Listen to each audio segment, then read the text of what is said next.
Hi, and welcome to At the Movies with Adam Ross. On today's episode, I'll be reviewing The Way, Way Back, a coming-of-age drama that centres on Duncan, played by Liam James, and the summer from hell for him, the summer of his 14th year. Now, Duncan gets dragged along with his mum Pam, who's emotionally frail, and her boorish new boyfriend Trent, played by Steve Carell.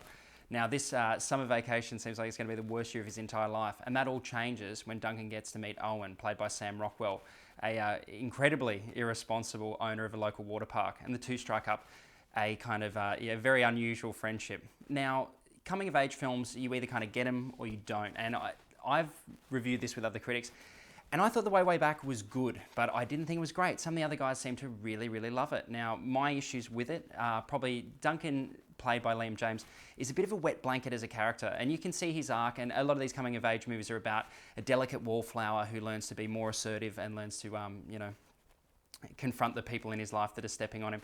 But maybe my childhood wasn't the same. Maybe I actually had a decent childhood and I wasn't picked on by everyone and I wasn't emotionally damaged.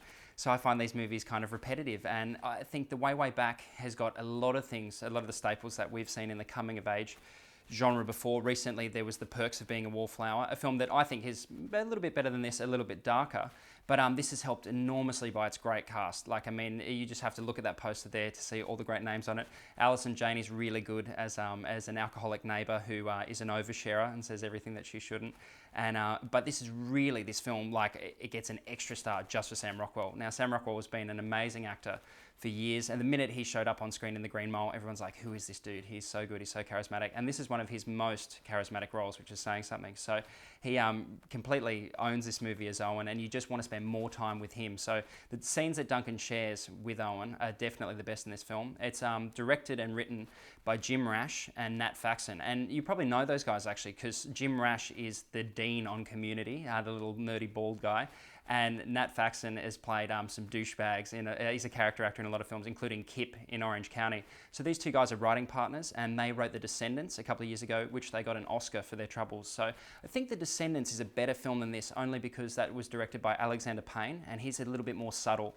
And these guys are directing from their own script, and everything in this feels overwritten. Like, every character in this film feels like a composite of other characters that we've seen in this genre before. So every scene, every interaction, I kind of could see the gears grinding on this. I could see the story framework, I could see the arcs, and it took me out of it a little bit, because I thought at no point did these characters feel like real people. They felt just like that, characters in a screenplay, well drawn ones, but still characters nonetheless.